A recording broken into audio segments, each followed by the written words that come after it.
اور یہ وہی ٹرانزیکشنز ہیں جو نواز شریف، شہباز شریف اور حمزہ شہباز کے حوالے سے ان کے کیسز میں بھی رہیں۔ اس کا مطلب ہے کہ اس ساری چیزوں کا جو ماسٹر مائنڈ ہے یا ان ساری چیزوں کو جو بیک پہ دیکھ رہے ہیں، پلے کر رہے ہیں، وہ کوئی ایک ہی شخص ہو سکتا ہے، اور جس کی طرف جہانگیر ترین صاحب کا اشارہ ہے وہ ایک اسٹیبلشمنٹ کا رول کی بات کر رہے ہیں کہ اسٹیبلشمنٹ اس ساری چیز کو پلے کر رہی ہے جو کہ عمران خان کے بھی اختیار میں نہیں ہے۔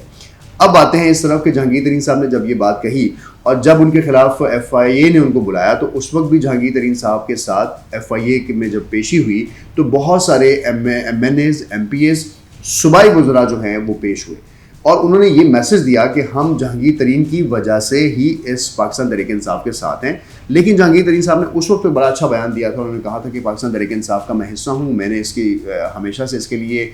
کام کیا ہے، اور ایک بڑا انٹرسٹنگ بیان انہوں نے دیا تھا کہ اگر میں پاکستان تحریک انصاف کو چھوڑ دوں گا تو پھر میں کہاں جاؤں گا۔ آج انہوں نے اس کا جواب بھی دے دیا ہے، اور بہت سارے اراکین جو ان کے ساتھ اکٹھے تھے انہوں نے یہ کہہ دیا کہ اگر ہم پاکستان تحریک انصاف چھوڑیں گے تو ہم کہاں جائیں گے۔ تو کہا یہ جا رہا ہے کہ تقریباً 30 سے زائد جو اراکین تھے آج ان کے ساتھ تھے، اور ایک ہنگامی اجلاس جہانگیر ترین کی رہائش گاہ پر لاہور میں ہوا، اور اس اجلاس میں 3 جو وزراء ہیں پاکستان تحریک انصاف کے، جو ایم این ایز ہیں، صوبائی وزراء ہیں، اور انہوں نے یہ بات کہی ہے کہ ہم آپ کو اپنے استعفے پیش کرتے ہیں، ہمارے بہاف پہ آپ پاکستان تحریک انصاف کو ہمارے استعفے دے دیں، ہمیں اس پارٹی کی ضرورت نہیں ہے۔ اب اس کے بعد جب 3 لوگوں کے استعفوں کی بات آئی تو جہانگیر ترین صاحب نے ان کو کام ڈاؤن ہونے کا کہا، اور وہاں پہ کچھ اور جو ایم این ایز اور ایم پی ایز بیٹھے تھے انہوں نے بھی کہا کہ استعفے اس چیز کا حل نہیں ہے، آپ پہلے ایکسٹریم سٹیپ نہ لیں، پہلے آپ حکومت پاکستان کو اور وزیر اعظم عمران خان کو اور پارٹی کے جو چیئرمین ہیں پاکستان تحریک انصاف کے عمران خان، 3 ان کو جگہ پہ ان کو لیٹر لکھیں اور ان سے اپنی بات کی سنوائی کی بات کریں۔ اگر ہماری بات نہیں سنی جاتی تو پھر ہم یہ فیصلہ کریں گے کہ ہم نے کس کے ساتھ جانا ہے۔ وہاں پر بیٹھے کچھ اراکین نے یہ بھی کہا کہ ہم صرف 30 سے جو زائد لوگ ہیں، وہاں پہ قریباً 32 لوگ ہیں، اس کے علاوہ انہوں نے کہا کہ ہمارے ساتھ کچھ اور لوگ بھی ہیں، کچھ اور علاقوں کے M P As, M N As بھی ہیں، کچھ اور مشیران بھی ہیں، اور کچھ اور پی ٹی آئی کے ایسے ورکرز ہیں جو پی ٹی آئی سے نالاں ہیں، اور ہماری اس ڈسیبلٹی کی وجہ سے ہم پرفارم نہیں کر پا رہے۔ تو انہوں نے کہا کہ ہمارے پاس 40 سے زیادہ کی اسٹرینتھ ہے، اور 50 لوگوں کو انہوں نے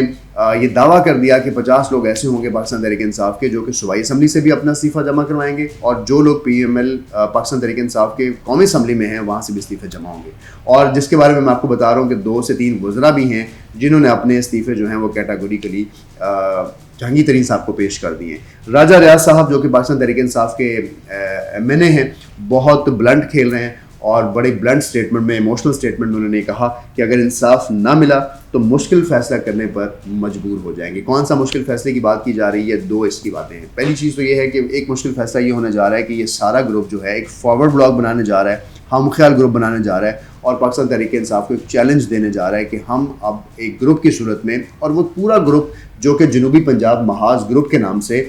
شامل ہوا تھا پاکستان تحریک انصاف میں، وہ سارا گروپ بھی ان کے ساتھ شامل ہو جائے گا۔ تو کہا یہ جا رہا ہے کہ عمران خان کی جو حکومت ہے وفاق میں، اور جو صوبائی حکومت ہے بزدار صاحب کی، ان کے لیے بھی شاید ایک خطرے کی گھنٹی بج جائے گی، اور شاید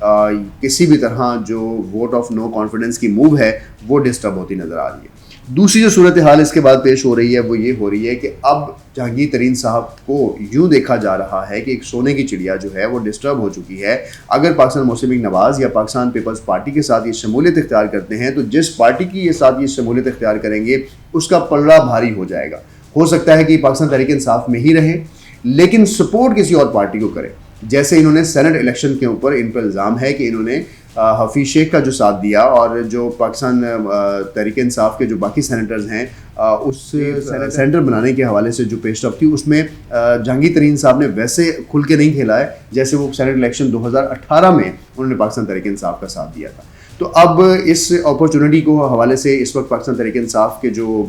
لیڈران ہیں وہ خاصے پریشان بھی نظر آتے ہیں، اور عمران خان صاحب اس حوالے سے آج کوئی یا کل کوئی اس پہ بڑی فیصلہ ہونے جا رہا ہے، لیکن جو شاہ محمود قریشی صاحب ہیں وہ اس پہ خاصے خوش ہیں، کیونکہ شاہ محمود قریشی صاحب ایک علیحدہ گروپ ہے پاکستان تحریک انصاف میں، اور جہانگیر ترین ایک علیحدہ گروپ ہے۔ تو اب وہ گروپ جو ہمیشہ سے پاکستان تحریک انصاف کے اندر